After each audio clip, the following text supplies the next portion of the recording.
Hello everyone, this is Sakshi Vaishnoi. Welcome to Magnet Brains, एक ऐसा channel जहां पर आपको मिलते हैं किंडरगार्टन से लेकर 12th क्लास तक के सारे ही सब्जेक्ट के वीडियो लेक्चर्स बिल्कुल फ्री ऑफ कॉस्ट।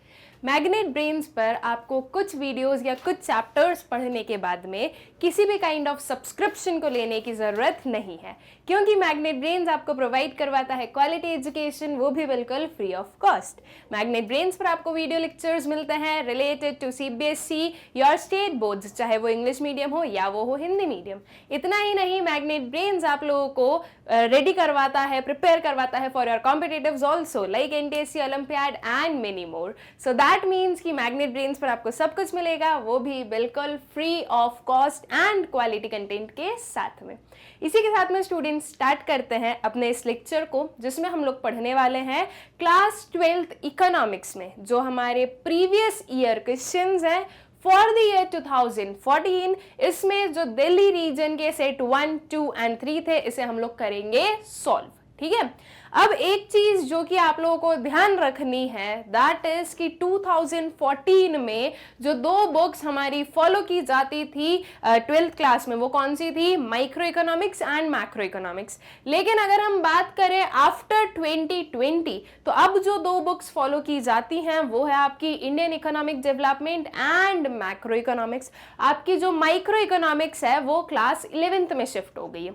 अब अगर हम बात करें 2014 के क्वेश्चन पेपर की, तो उसमें जो दो जो सेक्शन आए हैं, section A and section B, उसमें एक आपके माइक्रो इकोनॉमिक्स का होगा, एक मैक्रो इकोनॉमिक्स का होगा। लेकिन एट प्रेजेंट हम लोग सिर्फ और सिर्फ मैक्रो इकोनॉमिक्स वाला जो पार्ट है उसे हम लोग सॉल्व करेंगे।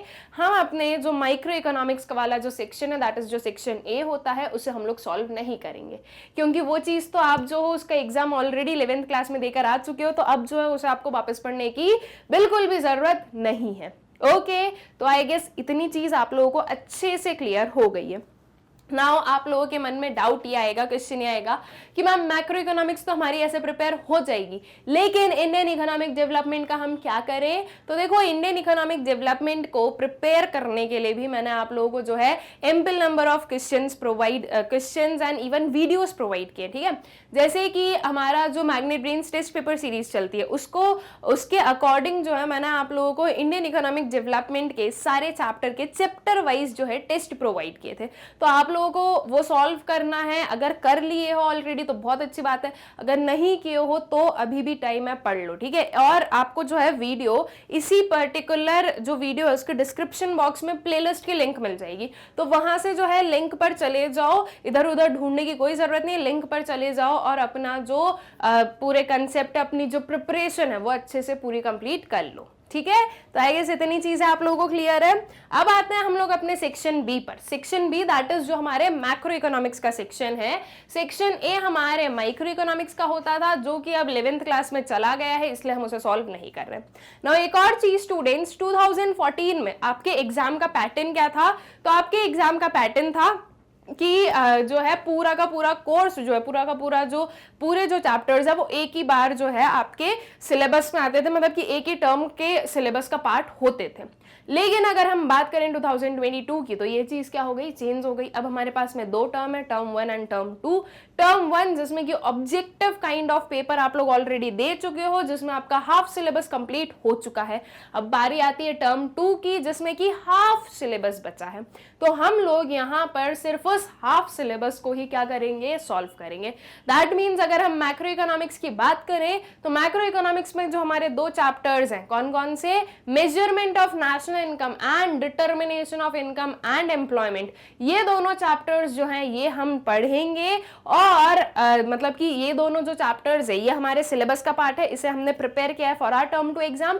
और इन्हीं दोनों चैप्टर से रिलेटेड जितने भी क्वेश्चन आपके 2014 में पूछे गए हैं, हम सिर्फ उन्हें सॉल्व करने वाले।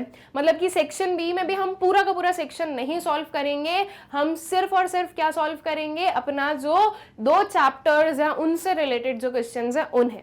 ऑल राइट, आई गेस इतनी चीज भी जो है आप लोगों को अच्छे से क्लियर हो गई है। अब सबसे पहले हम दिल्ली रीजन का सेट 1 सॉल्व करते हैं, फिर इसी के कंटिन्यूएशन में सेट 2 एंड सेट 3 हमारा आ जाएगा। ठीक है, तो अब जो है आपके पास में जो क्वेश्चन है वो क्या है? What is involuntary unemployment? Involuntary unemployment क्या होता है, ठीक है, हमें ये बताना है। नाउ इनवॉलेंट्री अनएम्प्लॉयमेंट का मतलब क्या हो गया, ये अनएम्प्लॉयमेंट का मतलब हम समझ गए कि एक पर्सन जो है वो अनएम्प्लॉयड है, इनवॉलेंटरली वो अनएम्प्लॉयड है, मतलब कि वो चाह नहीं रहा है कि वो अनएम्प्लॉयड हो, बट वो अनएम्प्लॉयड है, इसे हम इनवॉलेंट्री अनएम्प्लॉयमेंट कहते हैं। मतलब कि एक पर्सन जब अनएम्प्लॉयड है, वो चाहता नहीं है, वो काम करना चाहता है लेकिन उसे काम नहीं मिल रहा है, तो इस वाली सिचुएशन को हम इनवॉलेंट्री अनएम्प्लॉयमेंट कहेंगे। ओके, अब इसे जो है बहुत ही सिंपल वर्ड्स में आप लिख सकते हो, involuntary unemployment is a situation where a person who is able and is willing to work does not get work at the given wage rate, ठीक है, यहां पर विलिंग होना भी बहुत जरूरी है, ठीक है, एबल सिर्फ नहीं चलेगा, विलिंग भी आपको बताना है, क्योंकि इनवॉलेंट्री हम उसे ही बोलेंगे। अब एक पर्सन जो है वो अनएम्प्लॉयड है लेकिन वो काम करना चाहता भी नहीं है, तो वो वॉलेंटरली अनएम्प्लॉयड है, मतलब कि वो अपनी मर्जी से अनएम्प्लॉयड है, ठीक है। और इनवॉलेंट्री अनएम्प्लॉयमेंट क्या होता है कि हम जो है काम करना चाहते हैं लेकिन हमें काम मिल नहीं रहा है, ठीक है, उसे हम इनवॉलेंट्री अनएम्प्लॉयमेंट कहेंगे। ऑल राइट, फिर उसके आगे चलते हैं नेक्स्ट वाले क्वेश्चन पर। Define marginal propensity to consume. बहुत ही सिंपल क्वेश्चन है, मार्जिनल प्रोपेंसिटी टू कंज्यूम क्या होती है। So basically marginal propensity to consume, propensity का मतलब होता है टेंडेंसी, मार्जिनल का मतलब होता है एडिशनल, ठीक है। तो जो एडिशनल इनकम है उसका कितना पार्ट जो है एक कंज्यूमर कंजम्पशन के लिए यूज कर रहा है, ये आपका मार्जिनल प्रोपेंसिटी टू कंज्यूम होता है, राइट। तो इसका जो है कुछ हम इस तरह से लिख देंगे, उसका जो पूरा फॉर्मूला है वो कुछ ऐसे लिख देंगे। So marginal propensity to consume is the ratio change in the consumption expenditure and change in the disposable income. So algebraically MPC is equals to change in C divided by change in Y, ठीक है। तो ये जो आपका marginal propensity to consume है वो आपको क्या बता रहा है, रेशियो बता रहा है किस चीज का, चेंज इन कंजम्पशन का to the change in income. All right, तो आई गेस कि मार्जिनल प्रोपेंसिटी टू कंज्यूम भी आप लोगों को अच्छे से क्लियर है, ठीक है, बहुत ही इजी है। मार्जिनल प्रोपेंसिटी टू कंज्यूम को हम मार्जिनल प्रोपेंसिटी टू सेव से कैसे फाइंड आउट कर सकते हैं, तो हमें पता है कि एमपीसी प्लस एमपीएस क्या होता है, एमपीसी प्लस एमपीएस होता है 1, ठीक है। तो अगर मुझे मेरे पास में कभी एमपीएस गिवन और मुझे एमपीसी फाइंड आउट करना हो तो मैं क्या करूंगी, MPC is equals to 1 minus MPS, ठीक है। इस वे से जो है हम एमपीएस से भी अपना एमपीसी फाइंड आउट कर सकते हैं। All right, so I guess ये क्वेश्चन क्लियर है। फिर आ जाए नेक्स्ट वाले क्वेश्चन पर। Define externalities. Give an example of negative externality. What is its impact on welfare? ठीक है, externality क्या होती है और जो है एक negative externality का आपको example भी बताना है। Now what is externality students? तो basically externality का क्या मतलब हो गया कि आपके जो भी actions हैं उनकी वजह से कोई एक जो है दूसरा impact हो रहा है इन्वायरमेंट पर, सोसाइटी पर या किसी पर भी, तो वो एक्सटर्नलिटी होता है। मतलब कि आप इंटेंशनली नहीं कर रहे हो, आप अपना काम कर रहे हो लेकिन अपने काम को करते करते जो है दूसरी किसी भी चीज पर क्या हो रहा है, इम्पैक्ट पड़ रहा है, तो वो एक्सटर्नलिटी कहलाता है। नाउ एक्सटर्नलिटीज जो है वो पॉजिटिव भी हो सकती है, नेगेटिव भी हो सकती है। अगर एक जो है पॉजिटिव इम्पैक्ट, एक गुड इम्पैक्ट अगर जो है वो हो रहा है या गुड इफेक्ट हमें देखने को मिल रहा है तो उसे हम पॉजिटिव एक्सटर्नलिटी कहते हैं। वहीं अगर कोई भी एक बैड इफेक्ट या हम बोलेंगे कि कोई भी एक बैड इंपैक्ट पड़ रहा है तो उसे हम क्या बोलेंगे, नेगेटिव एक्सटर्नलिटी, ठीक है। जैसे कि फैक्ट्रीज का जो काम है, एक प्रोड्यूसर का जो काम है प्रोडक्शन करना गुड्स का, वो तो अपना काम कर रहा है, प्रोडक्शन कर रहा है गुड्स का, लेकिन उसकी वजह से इन्वायरमेंट में पोल्यूशन फैल रहा है, तो ये जो पोल्यूशन है क्या है, एक्सटर्नलिटी है, ठीक है। और जो पोल्यूशन है वो इन्वायरमेंट के लिए अच्छा है या बुरा है, बुरा है, तो वो हो जाएगी आपकी नेगेटिव एक्सटर्नलिटी, ठीक है। तो अब इसका जो है प्रॉपर आंसर देख लेते हैं। An externality is said to occur when the actions of one entity bears an impact on other entities. These externalities can be positive as well as negative, ठीक है। तो हमने क्या डेफिनेशन दी एक्सटर्नलिटी की, कि जो एक्सटर्नलिटी है वो कब ऑकर होती है, वो जब हम बोलेंगे कि एक एंटिटी के एक्शंस के जो है इम्पैक्ट कोई दूसरी एंटिटी पर जब पड़ता है तो वो एक्सटर्नलिटी कहलाता है, ठीक है। और ये जो एक्सटर्नलिटी है पॉजिटिव नेगेटिव दोनों हो सकती है, जो कि मैंने आपको बता दिया। हमें जो है नेगेटिव एक्सटर्नलिटी का एग्जाम्पल देना है, तो ये हमारे पास में एग्जाम्पल आता है, environmental pollution caused by industrial plants, ठीक है, क्या हो रहा है भाई, इन्वायरमेंटल पोल्यूशन जो हमें देखने को मिल रहा है इंडस्ट्रियल प्लांट से, इसका इंपैक्ट क्या हो रहा है, इसका इंपैक्ट हो रहा है such pollution reduces the welfare through negative effect on health, ठीक है, तो इसका इंपैक्ट हमें ये देखने को मिला कि जो वेलफेयर है वो रिड्यूस हो रहा है, ठीक है, तो ये होती है आपकी नेगेटिव एक्सटर्नलिटी का एग्जाम्पल और एक्सटर्नलिटी का मतलब। All right, I guess clear ये क्वेश्चन। फिर आगे चलते हैं, नेक्स्ट वाले क्वेश्चन पर आते हैं। Calculate investment expenditure from following data about an economy which is an equilibrium. एक इकोनॉमी के बारे में हमारे पास में कुछ इंफॉर्मेशन गिवन है और बोला गया है कि इकोनॉमी जो है वो इक्विलिब्रियम पर है, ठीक है, और आपको बोला गया है कि आपको क्या फाइंड आउट करना है, इन्वेस्टमेंट एक्सपेंडिचर करना है फाइंड आउट। अब आपके पास में गिवन क्या क्या है, national income, marginal propensity to save and autonomous consumption expenditure, ठीक है। अब देखो एट इक्विलिब्रियम क्या सिचुएशंस होती है, क्या कंडीशंस हम बोल सकते हैं, हमें पता है कि एट इक्विलिब्रियम एग्रीगेट सप्लाई और एग्रीगेट डिमांड एक दूसरे के इक्वल होते हैं, ठीक है। AS that is aggregate supply को हम Y के थ्रू भी लिख सकते हैं, हमें पता है AS is equals to Y होता है, ठीक है, तो यहां पर हम लिख दें Y that is income. AD का जो अगर AD को हम एक्सपैंड करें, इसके अगर हम कंपोनेंट्स लिखें तो ये क्या हो जाएगा C प्लस I, ठीक है। तो अब मुझे फाइंड आउट क्या करना है, इन्वेस्टमेंट फाइंड आउट करना है। इनकम ऑलरेडी आपके पास में गिवन है, अगर आपको कंजम्पशन मिल जाए तो आप इन्वेस्टमेंट को इजीली फाइंड आउट कर सकते हो, बिल्कुल कर सकते हो। अब इसे आप कैसे फाइंड आउट करोगे, कंजम्पशन को कैसे फाइंड आउट करोगे, बहुत ही इजी है, कंजम्पशन फंक्शन जो है वो हम अप्लाई करेंगे। इसको मैं एक्सपांड कर लिख देती हूँ, ठीक है, ये हम लिख देते हैं y is equals to C bar plus BY plus I, ठीक है, ये जो है ये आपका क्या बनता है C that is consumption expenditure, ठीक है, C बार प्लस BY आपका क्या बन जाता है, कंजम्पशन एक्सपेंडिचर बनता है, तो जो है इस वे से हम अपना कंजम्पशन एक्सपेंडिचर निकाल लेंगे। अब B क्या होता है स्टूडेंट्स, B होता है आपका मार्जिनल प्रोपेंसिटी टू कंज्यूम। लेकिन अगर हम क्वेश्चन देखें तो यहां पर क्या गिवन है आपका, मार्जिनल प्रोपेंसिटी टू सेव। अब अभी थोड़ी देर पहले मैं आपको बताई कि मार्जिनल प्रोपेंसिटी टू कंज्यूम को हम कैसे फाइंड आउट करते हैं, with the help of marginal propensity to save. क्या कर लेंगे हम, B that is MPC is equals to 1 minus MPS, right, तो ये क्या हो जाएगा 1 माइनस 0.25, तो ये बन गया आपका 0.75, ठीक है, दैट इज आपका जो मार्जिनल प्रोपेंसिटी टू कंज्यूम है वो क्या हो गई आपकी वैल्यू 0.75। अब इसे हम यहाँ पर यूज करेंगे। C बार क्या होता है, C बार का मतलब कि ऑटोनॉमस कंजम्पशन एक्सपेंडिचर, आपके पास में डायरेक्टली क्वेश्चन में गिवन है autonomous consumption expenditure that is 200, और Y दैट इज इनकम की वैल्यू भी आपके पास में गिवन है 1000। अब इन सारी वैल्यूज को हम पुट कर देते हैं हमारे ये जो इक्वेशन है इसमें, ये क्या हो जाएगा 1000 इज इक्वल्स टू 200 प्लस 0.75 जो अभी हम लोगों ने फाइंड आउट किया था, मल्टीप्लाइड बाय 1000 प्लस I, ठीक है। अब क्या कर लो, इसे सॉल्व कर लो, 2 डिजिट के पहले डेसिमल है, पीछे से 2 जीरोस को क्या कर दो आप कैंसिल कर दो, ठीक है, ये 2 जीरोस को हमने कैंसिल किया। अब ये मान लो ये 75 बन गया, 75 इंटू 10 कितना हो जाएगा आपका 750, और 750 में आपको 200 को करना होगा ऐड, तो 750 प्लस 200 विल गिव यू 950, तो ये आ जाएगा आपका 950 plus I is equals to, इधर आ गया आपका 1000।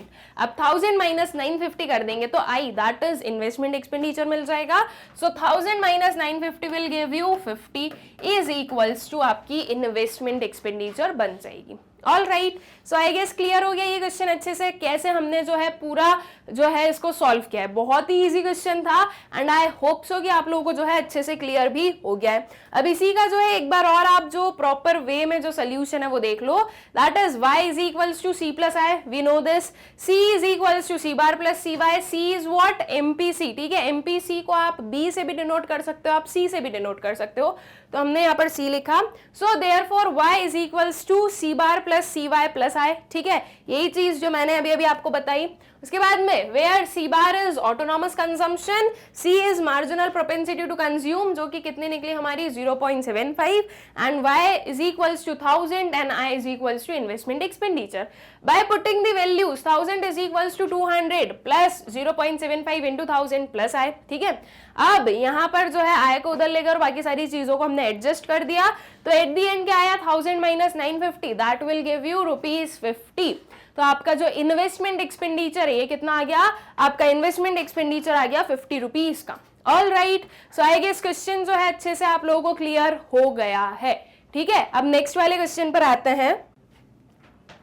अब ये question calculate national income and gross national disposable income from the following. अब इस क्वेश्चन में हम लोग ग्रॉस नेशनल डिस्पोजेबल इनकम नहीं करने वाले हैं फाइंड आउट। क्यों? क्योंकि as per are current syllabus ये हमारे जो है सिलेबस का पार्ट है ही नहीं, तो हम इसे सॉल्व नहीं करेंगे, ठीक है। तो हम लोग इसे सॉल्व नहीं करेंगे, सिर्फ और सिर्फ क्या करेंगे, नेशनल इनकम की जो वैल्यू है वो फाइंड आउट करने वाले हैं। ऑल राइट, अब नेशनल इनकम की वैल्यू आप कौन से मेथड से निकालने वाले हो, ये चीज को डिटरमाइन करने के लिए, फाइंड आउट करने के लिए आपको क्या करना है, आपको जो है आपकी जो वेरियस वैल्यूज गिवन है ये हमें देखनी होगी।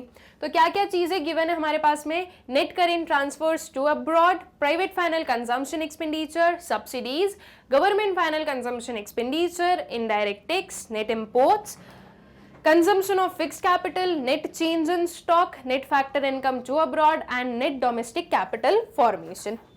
नाउ स्टूडेंट्स ये जो वैल्यूज जो वेरिएबल्स गिवन है उसमें से हमें क्या समझ में आए कि हम कौन सा मेथड यूज करेंगे, तो ये हम करेंगे अपना एक्सपेंडिचर मेथड यूज, राइट। जो हमारा एक्सपेंडिचर मेथड है इसे हम लोग यूज करने वाले हैं, क्योंकि आपकी जो सारी वेरिएबल्स जो सारी वैल्यूज गिवन है वो उसी पर्टिकुलर मेथड को मेथड के जो वेरिएबल्स हैं उनकी गिवन है। अब एक्सपेंडिचर मेथड का क्या फॉर्मूला होता है और उससे हमें कौन सा एग्रीगेट मिलता है वो देख ले हम लोग सबसे पहले। तो हम लोगों को एक्सपेंडिचर मेथड से जो एग्रीगेट मिलता है वो होता है आपका GDP एट MP, ठीक है। और GDP एट MP को फाइंड आउट करने का फॉर्मूला क्या है, तो इसका फॉर्मूला होता है आपका private final consumption expenditure plus government final consumption expenditure plus gross domestic capital formation. लेकिन हमने जो ये सारी वैल्यूज देखी, जो सारे वेरिएबल्स देखे, उसमें हमने ग्रॉस डोमेस्टिक कैपिटल फॉर्मेशन नहीं देखा।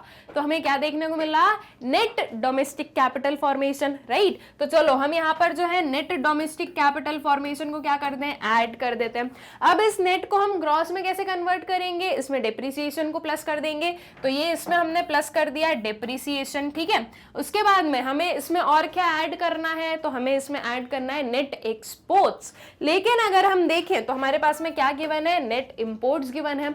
जब एक्सपोर्ट्स का बिल्कुल अपोजिट आपके पास में गिवन है नेट इंपोर्ट्स, तो हम जो है नेट एक्सपोर्ट्स को प्लस करते हैं। तो जब अब अपोजिट गिवन है तो साइन भी क्या कर दो, आप अपोजिट कर दो उसका।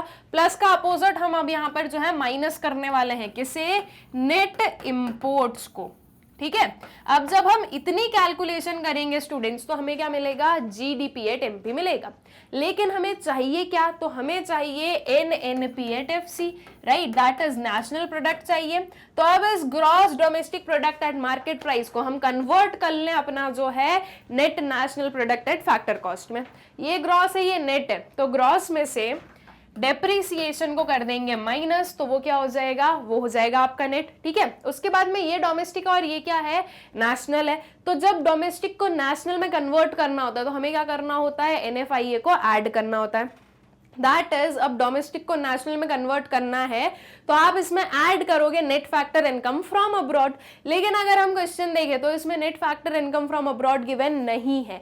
क्या गिवन है, net factor income to abroad, ठीक है। तो यहां से हम माइनस करेंगे क्या, net factor income to abroad, ठीक है। अगर ये फ्रॉम होता तो हम इसे ऐड करते, लेकिन क्योंकि ये जो है टू अब्रॉड गिवन है इसलिए हम इसे माइनस करेंगे। ऑल राइट, उसके बाद में ये मार्केट प्राइस और ये फैक्टर कॉस्ट पर है, तो मार्केट प्राइस को फैक्टर कॉस्ट में कैसे कन्वर्ट करते हैं, तो इसमें हम माइनस करेंगे नेट इनडायरेक्ट टैक्सेस को, ठीक है। मार्केट प्राइस में से नेट इनडायरेक्ट टैक्सेस को माइनस किया जाएगा तो आपको जो है आपकी फैक्टर कॉस्ट मिल जाएगी, ठीक है। सो दैट मीन्स जब आप ये पूरी कैलकुलेशन करोगे स्टूडेंट्स तो आपको कौन सा एग्रीगेट मिल जाएगा, ये हमें मिल जाएगा अपना NNP एट FC, ठीक है। तो आई गेस की पूरी जो कैलकुलेशन है वो आप लोगों को क्लियर हो गई, कैसे करना है, क्या करना है इसमें, ठीक है। नाउ स्टूडेंट्स, यहाँ पर अगर हम एक चीज देखें तो एक बार आपने यहाँ पर जो है डिप्रिसिएशन को क्या किया, ऐड किया, ठीक है। यहाँ पर क्या कर रहे हो आप, प्लस कर रहे हो, और यहाँ पर आप डिप्रिसिएशन को माइनस कर रहे हो। तो वैसे भी इसका क्या होना है, ये जो प्लस और माइनस है तो इसका जो इफेक्ट है वो तो कैंसिल आउट हो जाना है। तो अगर आप लोगों को कोई कंफ्यूजन ना हो तो आप ये कर सकते हो कि ना ही डिप्रिसिएशन को आप ऐड करोगे और ना ही आप फर्दर माइनस करोगे। अगर आपने एक जगह पर ऐड नहीं किया तो आप लोगों को दूसरी जगह पर माइनस भी नहीं करना है। और अगर कंफ्यूजन है तो ऐड भी करो माइनस भी करो, ठीक है। या तो ऐड और माइनस दोनों होगा या फिर कुछ भी नहीं होगा। इसके अलावा कोई भी थर्ड ऑप्शन नहीं है कि हमने ऐड नहीं किया और एक जगह से माइनस कर दिया, या हमने ऐड कर दिया और दूसरी जगह से जो है माइनस नहीं किया। ऐसे में आपका आंसर गलत आ जाएगा। या तो आप ये दोनों करो या फिर दोनों ही नहीं करोगे। All right, so I guess इतनी चीज भी क्लियर है आप लोगों को। अब ये जो इनके फिगर्स है वो देख लेते हैं। तो प्राइवेट फाइनल कंजम्पशन एक्सपेंडिचर आ जाएगा आपका कितना, 600 का। उसके बाद में गवर्नमेंट फाइनल कंजम्पशन एक्सपेंडिचर आ जाएगा आपका 100 का। नेट इंपोर्ट्स आ जाएंगे आपके 20 के, ठीक है। इसके अलावा इस वाली स्लाइड से और क्या वैल्यूज हम लोग लेने वाले हैं, तो यहाँ पर देखो क्या है, नेट इनडायरेक्ट टैक्सेस है। अब नेट इनडायरेक्ट टैक्सेस आपके पास में डायरेक्टली नहीं गिवन है, आपके पास में ये है इनडायरेक्ट टैक्सेस और ये है सब्सिडीज, ठीक है। तो अब आप क्या कर लो, इनडायरेक्ट टैक्स माइनस सब्सिडीज हम लोग करें, दैट इज 120 माइनस 20 कर देंगे तो आपको जो है नेट इनडायरेक्ट टैक्सेस मिल जाएंगे, ठीक है। इसकी जगह पर आप ये भी कर सकते हो, जैसे कि अगर मैं इसको ब्रैकेट में लिख दूं नेट इनडायरेक्ट टैक्सेस को, तो ये क्या आएगा, इनडायरेक्ट टैक्स माइनस सब्सिडीज, ठीक है। अब देखो माइनस क्या करोगे आप इनडायरेक्ट टैक्स को, और माइनस माइनस प्लस हो जाता है, तो इसमें से जो है आप directly minus indirect tax and plus subsidies भी कर सकते हो, ठीक है। कोई दिक्कत नहीं है इसमें। ऑल राइट, तो यहां से जो है आपको क्या मिल जाएंगे, आपके नेट इनडायरेक्ट टैक्सेस भी मिल जाएंगे। तो इस वाले जो हमारी स्लाइड है, हम बोले कि ये जो हमारा हाफ क्वेश्चन है उसमें से हमें ये सारे फिगर्स लेने होंगे। अब जो बचे हुए फिगर्स हैं वो हम जो है हमारा जो हाफ क्वेश्चन और बचा हुआ है वहां से देख लेते हैं। सो कंजम्पशन ऑफ फिक्स कैपिटल, ये क्या होता है, डिप्रिसिएशन आपका, तो ये 35 आप जो हो लेने वाले हो। Net change in stocks, net factor income to abroad, net factor income to abroad हम ले लेंगे 5, जो कि हमें माइनस करनी होगी। Now net domestic capital formation, तो नेट डोमेस्टिक कैपिटल फॉर्मेशन हम ले लेंगे 110 का। आपको बस नेट डोमेस्टिक कैपिटल फॉर्मेशन में डिप्रिसिएशन को ऐड करना है, दैट्स इट। अगर यहाँ पर net domestic fixed capital formation होता तो फिर ये जो नेट चेंज इन स्टॉक्स है ये इसे भी हमें यूज करना पड़ता, लेकिन यहाँ पर फिक्स्ड कैपिटल फॉर्मेशन नहीं गिवन है, सीधा सीधा क्या गिवन है, नेट डोमेस्टिक कैपिटल फॉर्मेशन, ठीक है। तो इसमें डायरेक्टली आप डिप्रिसिएशन को ऐड करो और आपकी जो कैलकुलेशन है वो हो जाएगी। ऑल राइट, तो ये सारी जो वैल्यूज है ये आप लोगे, इस फॉर्मूले में पुट करोगे और आपकी जो नेशनल इनकम है ये फाइंड आउट कर लोगे। तो आ जाओ इसके आंसर पर आ जाते हैं। नेशनल इनकम का सबसे पहले हमने फॉर्मूला लिख दिया, private final consumption expenditure plus government final consumption expenditure minus net imports plus net domestic capital formation plus depreciation minus indirect taxes minus subsidies and minus net factor income to abroad, ठीक है। ये ध्यान रखना, ये हमने bracket में लिया है, अगर हम इसे ब्रैकेट में नहीं लेते तो यहाँ पर हम प्लस सब्सिडीज करते। All right, so NNP at FC is equals to, सारे फिगर्स लिख दे हम यहाँ पर, 600 plus 100 plus minus 20 plus 110 plus 35 minus 35 minus 120 minus 20 and minus 5, ठीक है। अब इन दोनों को माइनस कर दो, ये 100 हो जाएगा। उसके बाद में यहाँ पर जो है आपका क्या आ जाएगा, माइनस 35 माइनस 5। अगर मैं सिर्फ इतने को सॉल्व करूं स्टूडेंट्स तो माइनस माइनस प्लस होते हैं आपके 35 और 5 को ऐड कर दो 40, तो माइनस 40 माइनस 100 कितना हो जाएगा, माइनस 140, ठीक है। यहां पर बेसिकली आपको जो है ये माइनस प्लस वाली जो हमारी पूरी कैलकुलेशन है आनी चाहिए, ठीक है। तो ये आपका माइनस 140 हो जाएगा। उसके बाद में इन दोनों को ऐड कर दें तो ये क्या आ जाएगा आपका 700, ठीक है। उसके बाद में ये प्लस माइनस क्या होने वाला है, ये होगा आपका माइनस 20 और यहां पर क्या होगा आपका 110 plus 35, so this will give you 145, ठीक है। ये चीज हो गई। अब उसके बाद में इन दोनों को माइनस कर दे हम, क्या बचा आपके पास में 5 प्लस इधर माइनस 20 और इधर 700, सो 700 minus 20 will give you 680, 680 plus 5 कितना आ जाएगा आपका 685, ठीक है। तो ये आ गई आपकी वैल्यू किस चीज की, NNP/FC की, that is 685 Arabs. All right, बहुत ही क्लियर और बहुत ही सिंपल सा क्वेश्चन था एंड आई होप सो कि आप लोगों को जो है अच्छे से क्लियर भी हो गया है, ठीक है। अब इसके बाद में नेक्स्ट वाले क्वेश्चन पर आ जाते हैं। Giving reasons explain how should the following be treated in estimating gross domestic product at market price, ठीक है। हमें जो है रीजंस के साथ में एक्सप्लेन करना है कि हम जो है कैसे एस्टिमेट कर सकते हैं, मतलब कि ये जो है इन तीनों को हम कैसे ट्रीट करने वाले हैं जब हम gross domestic product at market price को एस्टिमेट करेंगे, तो ठीक है। नाउ एक चीज ध्यान देना कि ये क्या है, domestic product, that is domestic product जो होता है वो डोमेस्टिक टेरिटरी से रिलेटेड होता है, या हम बोले इकोनॉमिक टेरिटरी से रिलेटेड होता है, ठीक है। यहां पर हम रेसिडेंस नहीं देखते, हम क्या देखते हैं कि हमारी जो इकोनॉमिक टेरिटरी है उसके अंदर का पार्ट है या नहीं है। अगर कोई भी एक एंटिटी, कोई भी एक इंडिविजुअल, कोई भी एक इंस्टीट्यूशन अगर आपके डोमेस्टिक टेरिटरी, दैट इज जो आपकी इकोनॉमिक टेरिटरी है, अकॉर्डिंग टू दिस अगर हम बात करें तो अगर उसका पार्ट है तो वो आपके gross domestic product at market price में इंक्लूड होगा, ठीक है। और अगर वो डोमेस्टिक टेरिटरी आपकी जो इकोनॉमिक टेरिटरी अगर उसका पार्ट नहीं है तो ये जो है आपके जो इसमें है GDP एट MP है, इसमें इंक्लूड नहीं किया जाएगा, ठीक है। तो अब क्या क्या चीजें देखते हैं। Fees to a mechanic paid by a firm, ठीक है। अब एक फर्म, एक मैकेनिक को जो है फर्म क्या कर रही है, फीस पे कर रही है। तो ये क्या है भाई कि वो जो मैकेनिक है उसने अपनी सर्विसेज प्रोवाइड की, उसके रिटर्न में उसे फीस दी जा रही है, उसकी जो सैलरी है वो दी जा रही है, ठीक है। So this is what compensation of employees, तो ये इंक्लूड होगा। Interest paid by an individual on a car loan taken from a bank, ठीक है। एक इंडिविजुअल क्या कर रहा है, इंटरेस्ट पे कर रहा है। अब यहाँ पर जो है कोई भी फर्म नहीं आई है, एक इंडिविजुअल आया है। मैं एक इंडिविजुअल हूं, मेरा काम है आपको पढ़ाना, मेरी फैक्टर सर्विसेज क्या है, टीचिंग, ठीक है। लेकिन अगर मैं कार खरीद रही हूं मेरे खुद के पर्सनल यूज के लिए, तो क्या वो आपके किसी भी फर्दर उसमें आएगी, नहीं आती है, ठीक है। उसके बाद में नेक्स्ट क्या है, expenditure on purchasing a car for use by a firm. Firm जो है यूज कर रही है एक कार को, तो उसको जो खरीदने के लिए एक्सपेंडिचर इनकर किया गया, तो ये क्या हो जाएगा आपका, ये हो जाएगा आपका जो इन्वेस्टमेंट एक्सपेंडिचर है, उसमें हम इसे इंक्लूड करेंगे। हम बोलें कि ये जो है हमारी जो फर्म्स का है क्या हो जाएगा, फाइनल एक्सपेंडिचर हो जाएगा, तो इसे हम क्या करने वाले हैं, इंक्लूड करने वाले हैं, ठीक है। तो यहां पर हम लिख देते हैं fees paid to a mechanic by a firm will be included by estimating gross domestic product at market price. This is because fees is being paid in return of services offered by the mechanic.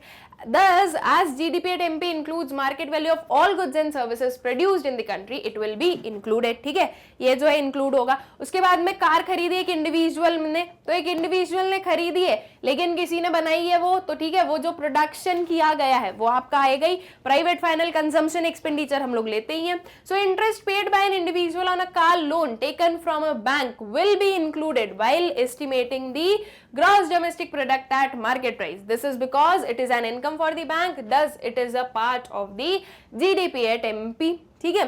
उसके बाद में जो next है, that is expenditure on purchasing a car for use by a firm will be included while estimating the gross domestic product at market price. This is because the car is being purchased by the firm for its usage and not for the other purposes, ठीक है, उसके use के लिए, okay. उसने जो है उस car को इंटरमीडिएट कंजम्पशन नहीं बनाया, वो यूज कर रहे हैं, वो फाइनल उसका यूज कर रहे हैं, वो एक काइंड ऑफ हम क्या बोलेंगे कि कैपिटल गुड्स का पार्ट होगी, ठीक है। अगर वो इंटरमीडिएट कंजम्पशन होता तो हम उसे इंक्लूड नहीं करते, ठीक है। बट नाउ आई गेस कि आप लोगों को क्लियर है, ये जो हमारे तीनों ही थे इसमें क्या इंक्लूड हो रहा है, क्या नहीं हो रहा है, क्यों हो रहा है, क्यों नहीं हो रहा है। आई होप सो कि आप लोगों को अच्छे से क्लियर है, ठीक है। फिर आगे चलते हैं, नेक्स्ट वाले क्वेश्चन पर आते हैं। नेक्स्ट क्वेश्चन है, explain national income equilibrium through aggregate demand and aggregate supply, use diagram. Also explain the changes that take place in an economy when the economy is not in equilibrium, ठीक है।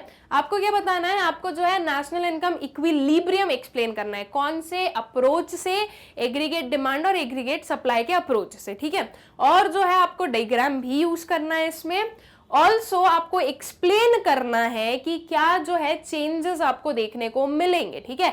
आपको ये चीज explain करनी है कि अगर आपके ये जो एडी और एएस अगर ये इक्वल नहीं है, अगर इकोनॉमी इक्विलिब्रियम पर नहीं है, तो क्या क्या एडजस्टमेंट मैकेनिज्म हमें देखने को मिलता है, हमारी इकोनॉमी में क्या चीजें होती है, ठीक है।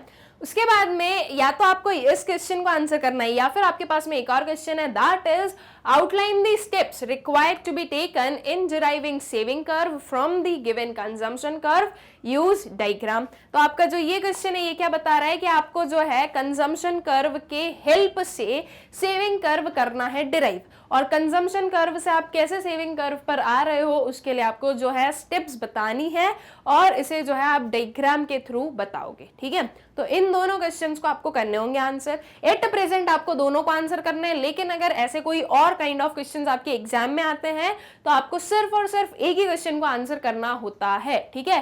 बिकॉज दो क्वेश्चन को आंसर करने पर आपको कोई एक्स्ट्रा मार्क्स नहीं मिलेंगे, बल्कि आपका जो है ना एक और आंसर लिखना एक वेस्टेज ही रहेगा वो, इसलिए आपको जो है दोनों में से एक ही क्वेश्चन आंसर करना होगा अगर ये एग्जाम में आता है तो। लेकिन अभी हम लोग कर रहे हैं प्रैक्टिस, तो जब तक हम लोग प्रैक्टिस कर रहे हैं हम लोग क्या करेंगे, ज्यादा से ज्यादा क्वेश्चंस को सॉल्व करेंगे, दैट इज हम इन दोनों ही क्वेश्चंस को जो है सॉल्व करने वाले हैं।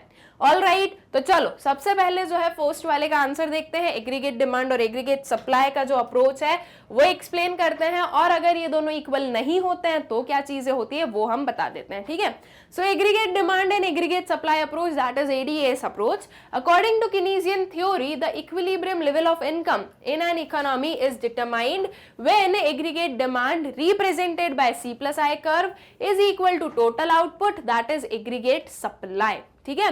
तो एग्रीगेट डिमांड और एग्रीगेट सप्लाई जब इक्वल होते हैं तब हम बोलते हैं कि हमारी जो इकोनॉमी है वो कहां पर है, इक्विलिब्रियम पर है। उसके करस्पॉन्डिंग जो इनकम लेवल होती है, जो आउटपुट लेवल होता है, जो एम्प्लॉयमेंट लेवल होता है, उसे हम बोलते हैं कि ये एक हमारे क्या है, equilibrium level of income, employment and output कहे जाते हैं, ठीक है। अगर इसका डायग्राम देखें तो कुछ ये आता है जिसमें कि हमारा जो एएस का कर्व है जो कि हमें पता है 45 डिग्री की लाइन होती है, तो ये 45 डिग्री की जो लाइन है वो बन जाती है हमारी। यहां पर आपके एग्रीगेट डिमांड एग्रीगेट सप्लाई आ जाता है, इनकम आउटपुट एंड एम्प्लॉयमेंट आपके एक्स एक्सिस पर आ जाते हैं, और ये आपका एडी कर्व है जिसमें आप देख सकते हो कि ये जो है ओरिजिन से स्टार्ट नहीं होता है।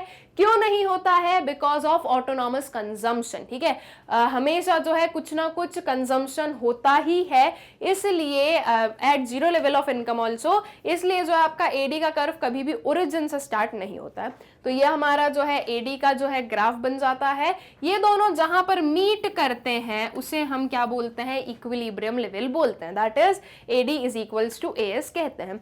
अब दो चीजें हो सकती है, first AD is more than AS, ठीक है। आपका जो है एएस कम है और एडी ज्यादा है, दैट इज डिमांड ज्यादा उतनी सप्लाई कम है। तो ये जो डिमांड और सप्लाई ज्यादा कम हो रही है, ये दोनों वापस जो है इक्विलिब्रियम पर कैसे आते हैं ये एक्सप्लेन करना है हमें।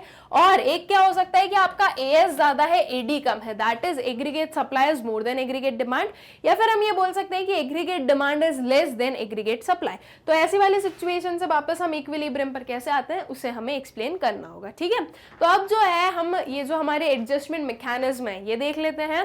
तो सबसे पहले आता है when AD is more than AS. AD is more than AS में क्या समझ में आ रहा है कि डिमांड ज्यादा है सप्लाई कम है। तो अब ऐसे में जो सारे सप्लायर्स है वो क्या करेंगे, वो अपना प्रोडक्शन बढ़ाएंगे। प्रोडक्शन बढ़ाने के लिए एम्प्लॉयमेंट बढ़ाई जाएगी, ठीक है। एम्प्लॉयमेंट बढ़ाई जाएगी, प्रोडक्शन बढ़ाया जाएगा, और जो आपके डिमांड है उसके इक्वल जो है सप्लाई को लेकर आया जाएगा, ठीक है। So when planned spending that is AD is more than planned output that is AS, then C plus I curve lies above the 45 degree line, ठीक है। जब एडी क्या है, मोर देन एएस है, तो ये जो हमारा एडी कर्व है दैट इज जो सी प्लस आई कर्व है वो आपके इस 45 डिग्री लाइन के अबव लाई कर रहा है, दैट इज एएस के अबव लाई करता है। It means that consumers and firms together would be buying more goods than firms are willing to produce, ठीक है। तो इसका मतलब क्या समझ में आएगा कि जो कंज्यूमर्स और प्रोड्यूसर्स हैं, जो फर्म्स हैं, वो सभी लोग जो है ज्यादा कंजम्पशन करना चाहते हैं as compare to the suppliers, या जो प्रोडक्शन हो रहा है फर्म्स के थ्रू उसे हम बोलेंगे। As a result the planned inventory would fall below the desired level. और इसके रिजल्ट में क्या देख रहे हैं कि जो प्लान्ड इन्वेंट्री है, जो कि सारे प्रोड्यूसर्स ने सोचा था कि हम इतना प्रोडक्शन करेंगे, वो एक डिजायर्ड लेवल के बिलो फॉल होती है, ठीक है। So to bring the inventory back to the desired level, firms would resort to increase employment and output until the economy is back at output level where AD becomes equal to AS and there is no further tendency to change, ठीक है। तो इस inventory को जो है वापस कहां लाना, डिजायर्ड लेवल तक लाने के लिए क्या किया जाएगा, जो फर्म्स हैं वो अपना जो एम्प्लॉयमेंट है वो बढ़ाएंगी और एम्प्लॉयमेंट के साथ साथ में आउटपुट बढ़ाएंगी और वो चीज बढ़ती जाएगी। मतलब कि ये जो है अपना एम्प्लॉयमेंट आउटपुट बढ़ाती जाएंगी जब तक ये जो है आपका एग्रीगेट डिमांड के इक्वल नहीं बन जाता तब तक, ठीक है। और फिर जब ये दोनों इक्वल बन जाते हैं तो फिर ये एक हमारा ऐसा पॉइंट आ जाता है, एक ऐसी प्लेस आ जाती है जहां से जो भी हमारी इकोनॉमी है, जो भी कंज्यूमर्स, जो भी प्रोड्यूसर्स हैं, वो अपना जो कंजम्पशन एंड प्रोडक्शन है इसे चेंज करना नहीं चाहेंगे, ठीक है। तो इस वजह से जब एडी जब आपके एएस से ज्यादा बनता है तो कुछ ये मैकेनिज्म से क्या होता है, हमारा जो वापस इक्विलिब्रियम लेवल है वो रिसोर्ट किया जाता है, ठीक है। अब सेम चीज थोड़ी सी जो है इसके अपोजिट हम लोग करेंगे, कब, जब AD is less than AS हो जाए, दैट इज एग्रीगेट डिमांड किससे कम आ जाए, आपके एग्रीगेट सप्लाई से कम हो जाए, तो अब क्या किया जाएगा। अब इसका मतलब क्या हो रहा है स्टूडेंट्स कि जितने सारे जो सप्लायर्स है, जो सारे फर्म्स हैं, वो टुगेदर, वो साथ में जितना भी चीजें, जितनी भी जो है क्वांटिटी सप्लाई करना चाहते हैं उतना कंज्यूमर्स डिमांड नहीं कर रहे हैं। तो अब ऐसे केस में क्या होगा, ऐसे केस में इन्वेंट्री जो है वो बढ़ जाएगी, स्टॉक में उनके पास में ज्यादा गुड्स हो जाएंगे। तो फिर अब जो है फर्म्स क्या करेंगी, अब फर्म्स अपने प्रोडक्शन को रोक देंगी या फिर कम कर देंगी। क्यों? क्योंकि ऑलरेडी उनके पास में जो है स्टॉक भर चुका है, इन्वेंट्री बहुत ज्यादा हो गई है।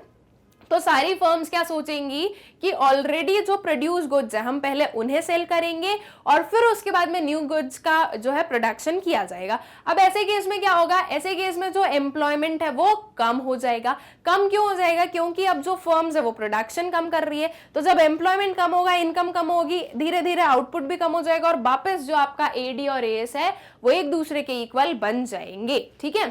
So when AD is less than AS then C plus I curve lies below the 45 degree line, ठीक है, जो कि हमने यहां पर देखा था। ये आपका एएस का कर्व है, ये आपका एडी का कर्व है। तो आपका जो एडी का कर्व है वो क्या है, किसके बिलो लाई कर रहा है, आपकी 45 डिग्री की जो लाइन है, दैट इज जो हमारा एएस है उसके बिलो लाई करता है, ठीक है।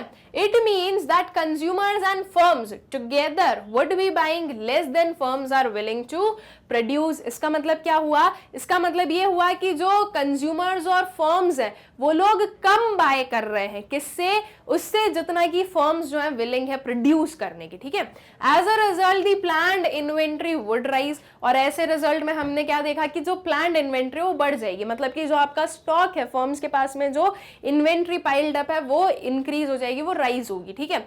So to clear the unwanted increase in inventory, firms plan to decrease the employment and output until the economy is back at output level where AD becomes equal to AS and there is no further tendency to change, ठीक है।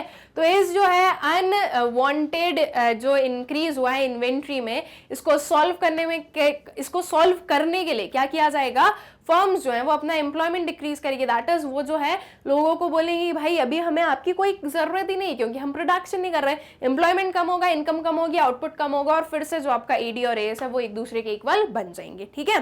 तो ये हमारा जो इसका first वाला question था, जो हमारे और वाले में जो फर्स्ट वाला क्वेश्चन था वो हो जाता है हमारा कंप्लीट, जिसमें हमने बताया कि भाई equilibrium level AD AS approach से क्या होता है और जो एडजस्टमेंट मैकेनिज्म है वो क्या है, ठीक है। अब आती है हमारी सेकेंड वाले क्वेश्चन की बारी, दैट इज अगर कंजम्पशन कर्व गिवन है तो उससे आप सेविंग कर्व कैसे डिराइव करते हो, उसकी जो प्रॉपर सारी स्टेप्स है वो हमें एक्सप्लेन करनी होगी। अब सबसे पहले हम डायग्राम समझ लेते हैं, उसके बाद में हम जो है इसकी स्टेप्स पर आ जाएंगे, ठीक है। तो बेसिकली आपको करना क्या है, आपको जो आपका कंजम्पशन कर्व बनाना है सबसे पहले तो, ठीक है। ये हमारा कंजम्पशन हो गया, ये हमारी इनकम हो गई, दैट इज 45 डिग्री की जो लाइन है वो हमें बनानी होगी ओरिजिन से। नाउ हमें अच्छे से पता है कि at zero level of income जो कंजम्पशन है वो जीरो नहीं होता है, इसीलिए जो है आपका कंजम्पशन का कर्व कभी भी जो है ओरिजिन से स्टार्ट नहीं हो रहा है, ये कहीं अबव से स्टार्ट हो रहा है, वाई एक्सिस से स्टार्ट होता है, ठीक है। अब ये जो है आपका ओसी जो है स्टूडेंट्स, ये जो मतलब कि बिना इनकम के जब कंजम्पशन किया जा रहा है तो वो कहाँ से किया जाता है, तो हम तो यही मानते हैं कि भाई जो पुरानी सेविंग्स है उन्हें यूज कर कर जो है कंजम्पशन किया जा रहा है, ठीक है। तो ये जो ओसी है ये किसके इक्वल हो जाएगा, ये इक्वल हो जाएगा आपके डिस सेविंग के। और डिस सेविंग मतलब कि आपका सेविंग कर्व जो है वो नेगेटिव एक्सिस से स्टार्ट होगा। तो अगर वही हम देखें, ये हमने एक और अपना ग्राफ बनाया, इसमें देखो हम जो है नेगेटिव एक्सिस में जा रहे हैं, ठीक है। इसमें जो आपका सेविंग कर्व है वो नेगेटिव एक्सिस से स्टार्ट होगा, और कहां से स्टार्ट होगा, सो वो जो एरिया है वो आपके इक्वल होगा जो आपका ऑटोनॉमस कंजम्पशन होने वाला है। दैट इज ओसी के इक्वल क्या होगा, आपकी जो डिस सेविंग है वो, दैट इज ये हम लेंगे और यहां पर जो है हम वही मार्क करेंगे, इसे हमने जो है एस से डिनोट कर दिया है, और ये है आपका minus C bar.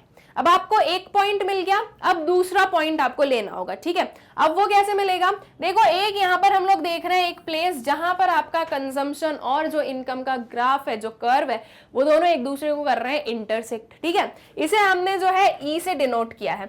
Now we know कि इनकम इज इक्वल्स टू क्या होता है, income is equals to consumption plus saving होता है, राइट। या तो आप आपकी इनकम को कंज्यूम कर रहे हो या तो फिर आप उसे सेव कर रहे हो, तो income is equals to consumption plus saving होता है, इतना हमें पता है।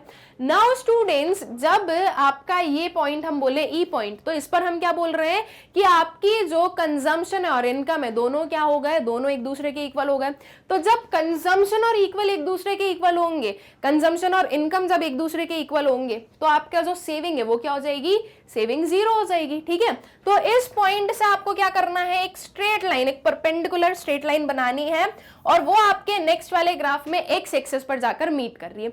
अब जब वो एक्स एक्सिस पर मीट कर रही है तो इसका मतलब है कि यहां पर जो आपकी सेविंग है वो क्या हो गई, जीरो हो गई है, ठीक है। तो अब आपको इस एस और आर को क्या कर देना है, ज्वाइन कर देना है, और इसी पर्टिकुलर ग्राफ को आपको एक्सटेंड कर देना है, और ये जो एस एस कर्व हम देख रहे हैं ये हमारा जो डिजायर्ड, या हम बोले कि जो बोला गया था हमें, वो हमने फाइंड आउट करके बता दिया, ठीक है। तो इस वजह से आपके कंजम्पशन कर्व से आप आपके सेविंग कर्व पर पहुंच सकते हो। अब ये जो पूरी इतनी जो हमने चीजें समझी, यहाँ पर जो हमने सारी चीजें की, उसी को हमें जो है स्टेप्स बनाकर लिख देना है, तो वो आपका क्या हो जाएगा, जो हमसे पूछा गया है आउटलाइन दी स्टेप्स, तो वो आपकी स्टेप्स हो जाएंगी, ठीक है।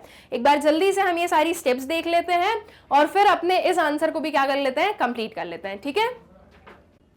So the following figure is the consumption curve. The 45-degree line is the aggregate supply curve. At point E, consumption is equals to income, that is Y is equals to C, represents the autonomous consumption, that is consumption at zero level of income, ठीक है। ये जो C बार है ये represent कर रहा है क्या, आपका autonomous consumption. Steps for derivation of supply curve from consumption curve is as follows. अब क्या क्या steps है वो देख लेते हैं। So corresponding to the C bar in the consumption function, we have minus C bar in the saving function, that is there are negative savings equal to autonomous consumption. At Y is equals to C, this is represented by S on the negative axis in the lower panel, ठीक है। तो ये जो C बार के corresponding हमने जो है minus C बार लिया, जो कि मैंने आप लोगों को एक्सप्लेन कर ही दिया है ऑलरेडी, तो उसे जो हमने यहाँ पर एक स्टेप बनाकर लिख दिया। फिर नेक्स्ट आता है at point E, that is जब Y is equals to C है, this implies that all the income is spent on consumption expenditure, thus savings equal to zero, ठीक है। तो इस पॉइंट पर क्या है कि सेविंग जीरो है, so this is shown as S is equals to zero in the lower panel, या फिर हम वहां पर जो है R जो हमने बनाया था वो पॉइंट लिख देंगे। so this point is also known as break even point, और इस पॉइंट को क्या बोला जाता है, ब्रेक इवन पॉइंट भी कहा जाता है, ठीक है।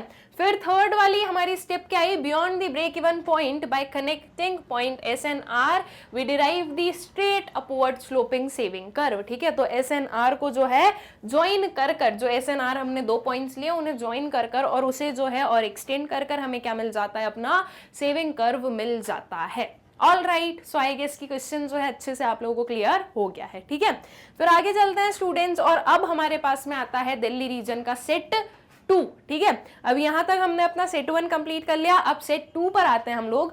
सेट 2 में स्टूडेंट्स हम सिर्फ उन क्वेश्चंस को सॉल्व करने वाले हैं जो कि डिफरेंट है आपके सेट 1 से, ठीक है।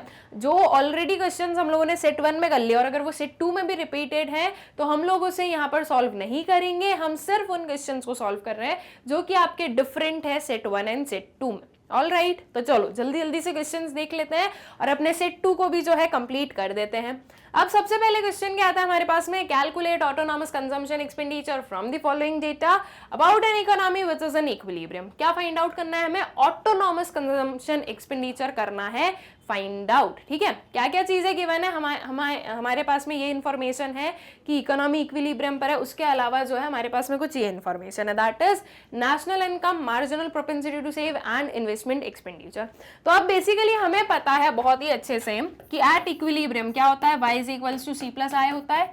ठीक है, इस c को मैं एक्सपैंड करके लिख दूं तो क्या हो जाएगा हमारे पास में आ जाएगा y is equals to C bar plus B Y plus I. ठीक है, ये बी वाई ये सी वाई कुछ भी लिख सकते हो, बस उसे जो है आप बता देना कि उसका मतलब क्या है। जैसे कि बी का मतलब हमारा क्या है, मार्जिनल प्रोपेंसिटी टू कंज्यूम। अब वाई आपके पास में 1200, सी बार तो आपको फाइंड आउट करना ही है, बी दैट इज एमपीसी हमें चाहिए, हमारे पास में गिवन है एमपीएस। ठीक है, तो एमपीसी फाइंड आउट कर लें। एमपीसी को कैसे फाइंड आउट कर लेंगे, हमें पता है 1 माइनस एमपीएस हमें करना होता है, दैट इज 1 माइनस 0.2 हमें करना है, तो ये आ जाएगा आपका 0.8। ठीक है, तो एमपीसी की वैल्यू क्या आ गई आपकी 0.8 आ जाएगी। ठीक है, तो 0.8 हम पुट कर देंगे, वाई हमारे पास में है, आई जो है इन्वेस्टमेंट एक्सपेंडिचर वो हमारे पास में, तो इसमें हम सारे फिगर्स पुट कर देंगे तो हमारे पास में जो बचा हुआ है दैट इज जो सी बार है वो फाइंड आउट हो जाएगा। सो व्हाट इज वाई, ये हमने लिखा अपना 1200 प्लस सी बार प्लस 0.8 इंटू 1200 प्लस आपका इन्वेस्टमेंट एक्सपेंडिचर दैट इज 100। ठीक है, अब आपको जो है मल्टीप्लिकेशन कैसे करना है, पीछे से देखना है क्या है फिगर हम देख रहे हैं, मतलब कि क्या देख रहे हैं कि कितने डिजिट्स के पहले डेसिमल है, एक डिजिट के पहले पीछे से जीरो को कैंसिल आउट कर देंगे, 12 इंटू 8 करेंगे और एक जीरो उसमें क्या कर देंगे हम ऐड कर देंगे। ठीक है, तो जो है आपके पास में क्या आ जाएगा, आपका जो 8 इंटू 12 का जो मल्टीप्लीकेशन है वो आपको मिल जाएगा। नाउ 12 इंटू 8 होता कितना है स्टूडेंट्स, तो दिस इज 96, तो 96 और एक जीरो लगा दो that will give you 960 plus 100, यहाँ पर हमने लिखा इस साइड पे प्लस सी बार और ये इधर पे इज इक्वल टू आएगा। ठीक है, और यहाँ पर हमने लिखा इज इक्वल टू में 1200।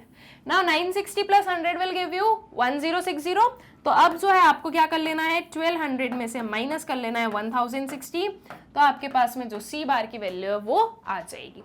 ऑल राइट, तो आई गेस कि आप लोगों को जो है अच्छे से क्लियर हो गया है कैसे हम लोग जो है सी बार को करने वाले हैं फाइंड आउट। ठीक है, ये पूरी प्रोसेस आप लोग अप्लाई करोगे और आपका जो सी बार है दैट इज जो ऑटोनॉमस कंजम्पशन है इसे कर लोगे फाइंड आउट। अब जो है प्रॉपर आंसर देख लेते हैं, we have y is equals to C plus I. ठीक है, ये क्या होता है आपका y is equals to C plus I होता है, where I is the investment expenditure which is given as 100, Y is the income which is given as 1200 and C is equals to C bar plus CY। ठीक है, हमने जो है यहाँ पर BY को CY लिखा है, तो C क्या होता है आपका C bar plus BY।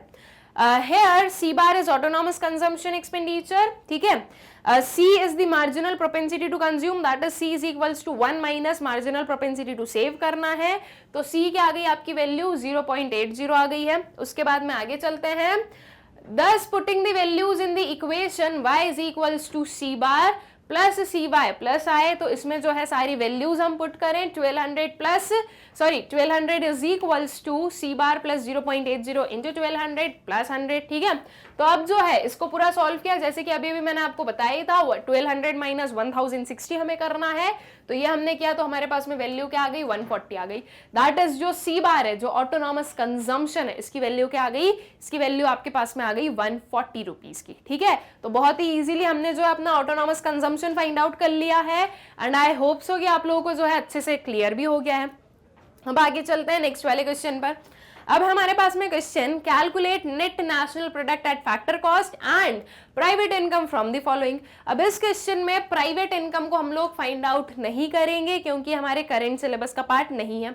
हम क्या फाइंड आउट करेंगे, net national product at factor cost हमें करना है फाइंड आउट। ठीक है, तो अब net national product at factor cost को आप कैसे फाइंड आउट करने वाले हो उस चीज को समझने के लिए, उसका जो मेथड है वो देखने के लिए हमें सबसे पहले क्या देखना पड़ेगा, जो वैल्यूज हमारे पास में गिवन है वो देखनी पड़ेगी। क्या क्या गिवन है, नेट जो है आपके पास में चीजें गिवन है, जो वेरिएबल्स गिवन है वो है आपके नेशनल डेप्थ interest, wages and salaries, net current transfers to abroad, rent, transfer payments by government, interest, then NDP at factor cost occurring to government, social security contribution by employers, net factor income paid to abroad and profits. ठीक है, तो ये कुछ चीजें आप लोगों के पास में गिवन है। अब ये जो सारी चीजें हम लोगों ने पढ़ी, इससे हमें समझ में आया कि कौन सा मेथड हम यहाँ पर अप्लाई करेंगे।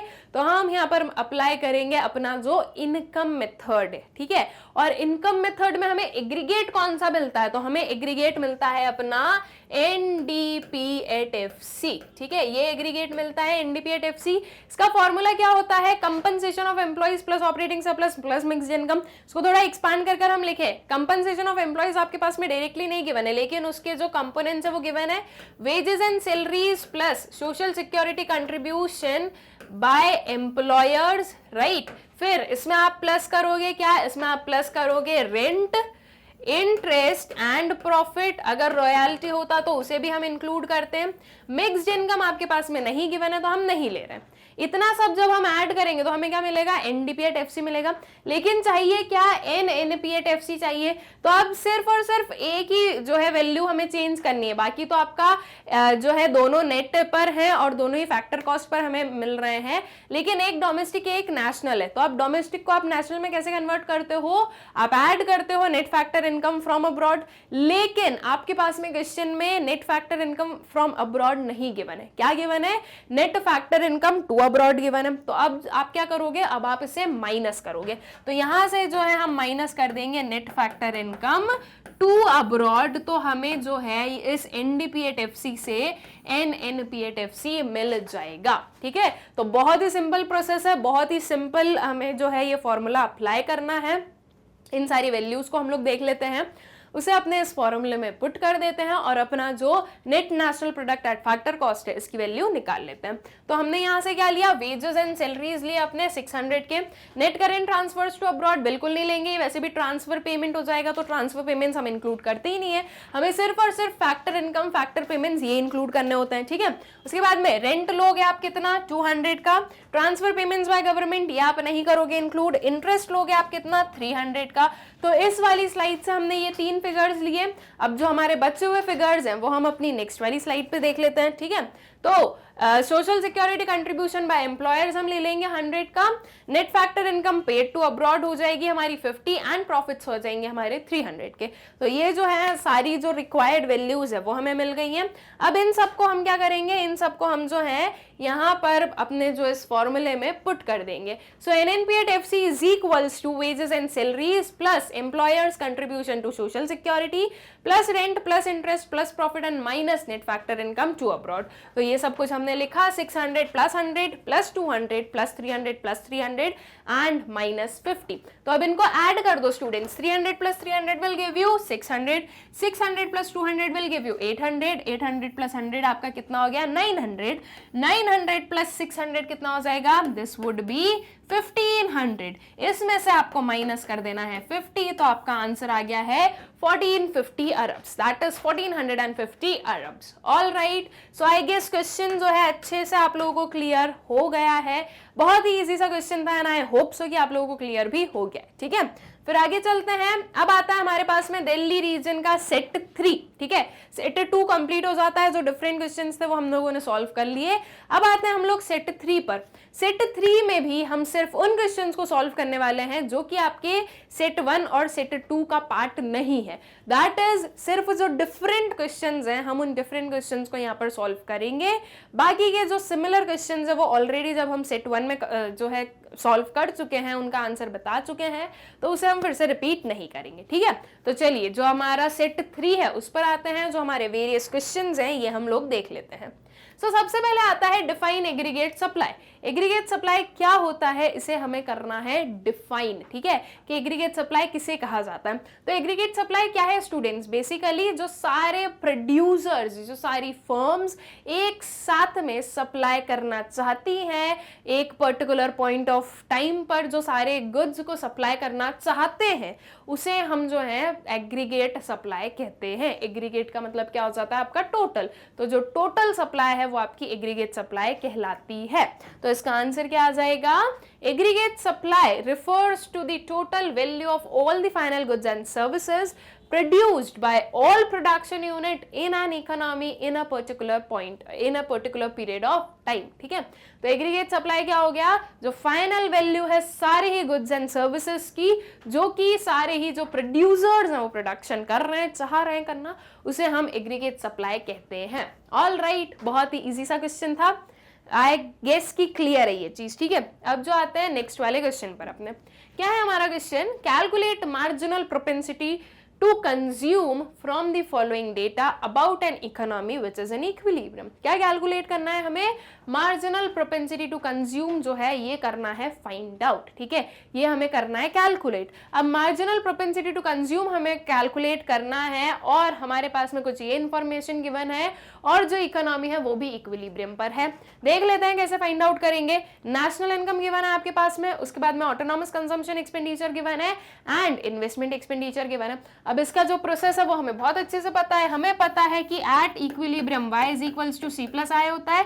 ठीक है, हमें फाइंड आउट करना है अपनी एमपीसी. इस c को हम एक्सपैंड करके लिख देंगे, that is y is equals to c bar plus B Y. ठीक है, b का मतलब क्या है, एमपीसी प्लस आई, ये लिखा हमने.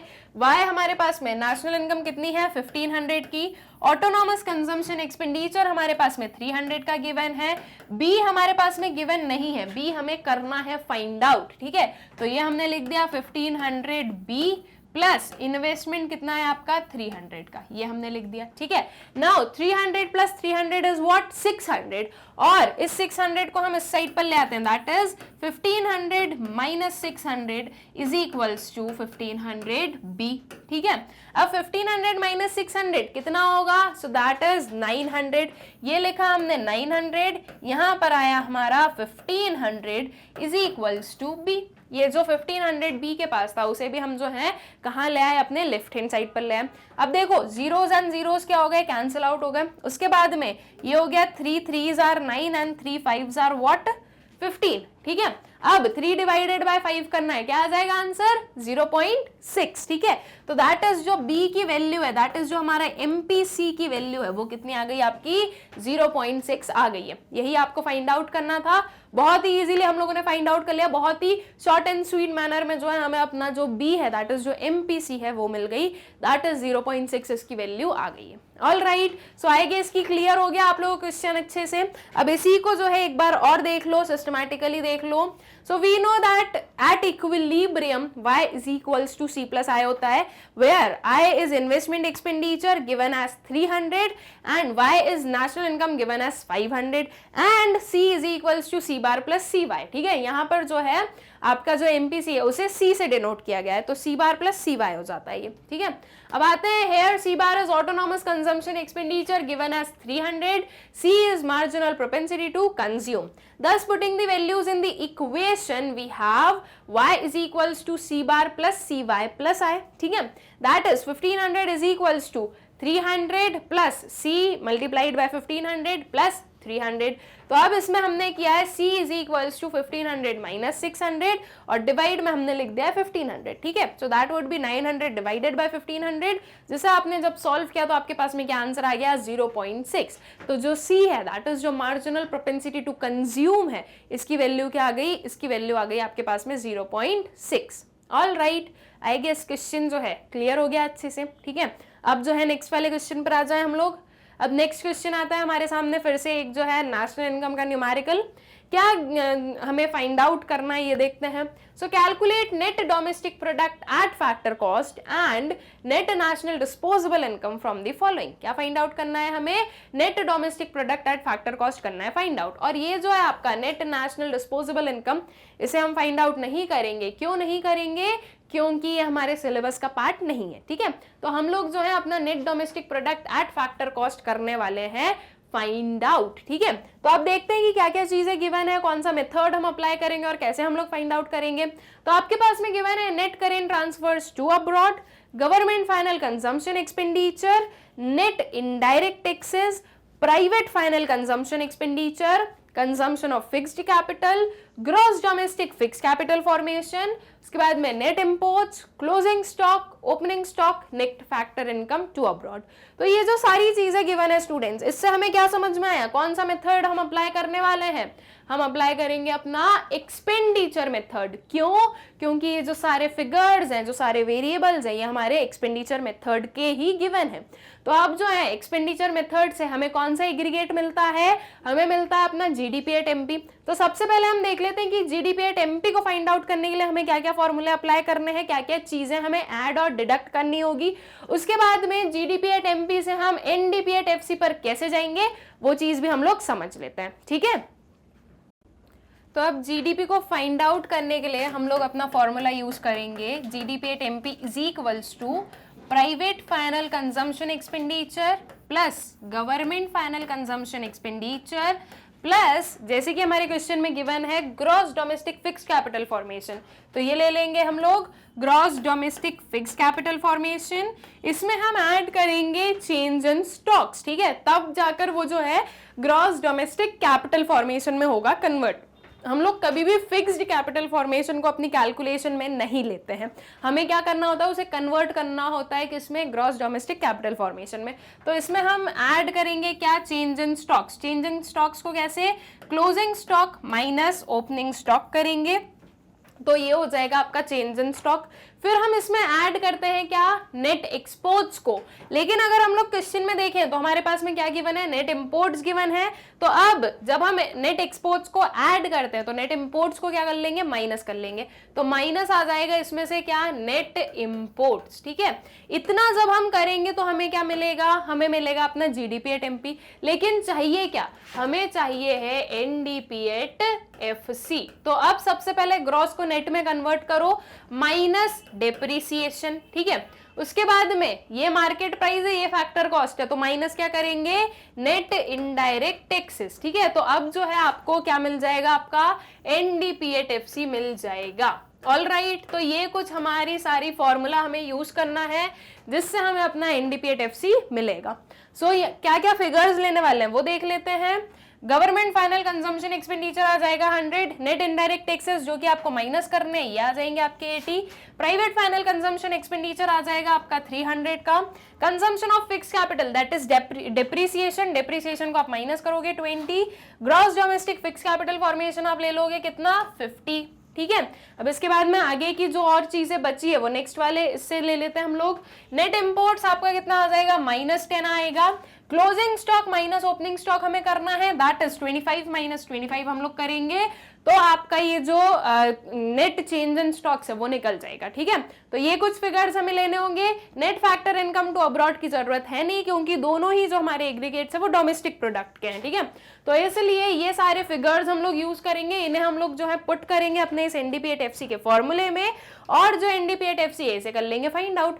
सो नेट डोमेस्टिक प्रोडक्ट या net domestic income at factor cost is equals to private final consumption expenditure plus government final consumption expenditure minus net imports plus gross domestic fix capital formation plus closing stock minus opening stock. ठीक है, closing minus opening हमें करना है, minus depreciation and minus net indirect taxes. तो NDP at FC, ठीक है, that is, ये national income नहीं लिखेंगे हम यहाँ पर, एनडीपी एट एफसी किसके इक्वल हो जाएगी आपके 300 plus 100 minus -10 plus 50 plus 25 minus 25 minus 20 and minus 80। ठीक है, तो अब देखो इन दोनों को हमने ऐड किया तो हमारे पास में क्या आ गया 400।